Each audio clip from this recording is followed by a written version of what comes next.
hidup atau mati. Semuanya semacam kontrak. Mengenai markas gerakan, kita bagi menjadi dua. Siapa Cakrabirawa? Pasukan Cakrabirawa dibentuk pada 6 Juni 1962 bertepatan dengan peringatan hari lahir Presiden Soekarno. Resimen Cakrabirawa adalah pasukan pengamanan presiden yang kemudian disebut-sebut terlibat dengan gerakan 30 September 1965 dan Partai Komunis Indonesia. Resimen Cakrabirawa terdiri dari gabungan pasukan TNI, Angkatan Darat, Angkatan Laut, Angkatan Udara, dan Kepolisian Republik Indonesia. Penamaan pasukan ini diambil dari kata cakra, nama senjata milik salah satu tokoh berpengaruh dalam pewayangan, yakni Krishna, serta Birawa yang artinya hebat atau dahsyat.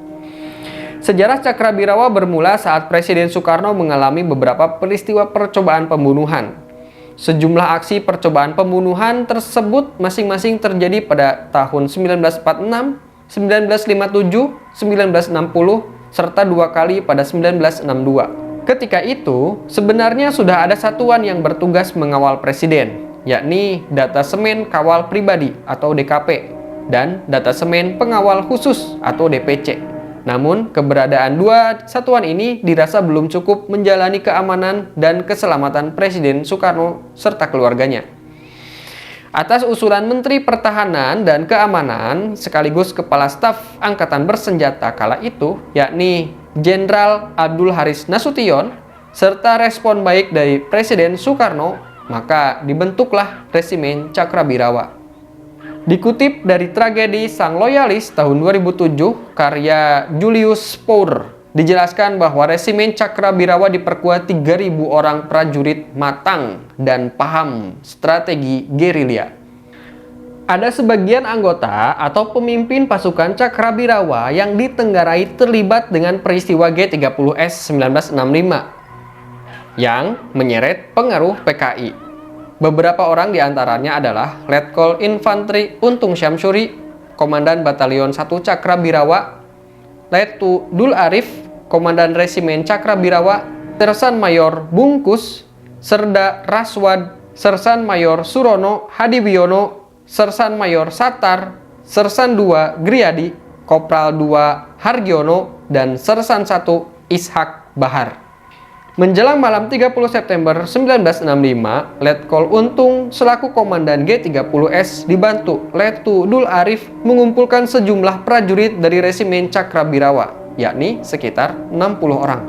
Artinya, dari total 3.000 orang anggota pasukan Cakrabirawa, hanya 2% saja yang terlibat G30S. Bahkan, sebagian dari mereka tidak paham misi sebenarnya yang akan dijalankan. Mereka hanya tahu bahwa ada perintah menggagalkan rencana kudeta dari Dewan Jenderal.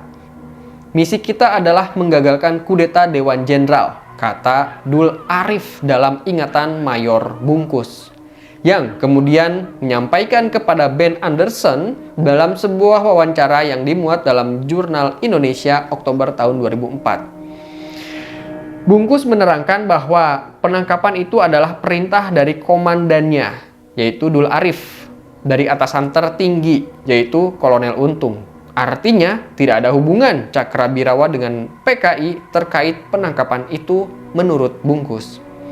Lantas, mengapa Cakrabirawa membunuh jenderal? Mayor Bungkus menjelaskan, perintah yang disampaikan Komandan Kompi Dul Arif adalah menangkap Dewan Jenderal dengan hidup atau mati. Jika itu adalah pilihan, mungkin kita bisa menangkapnya hidup-hidup.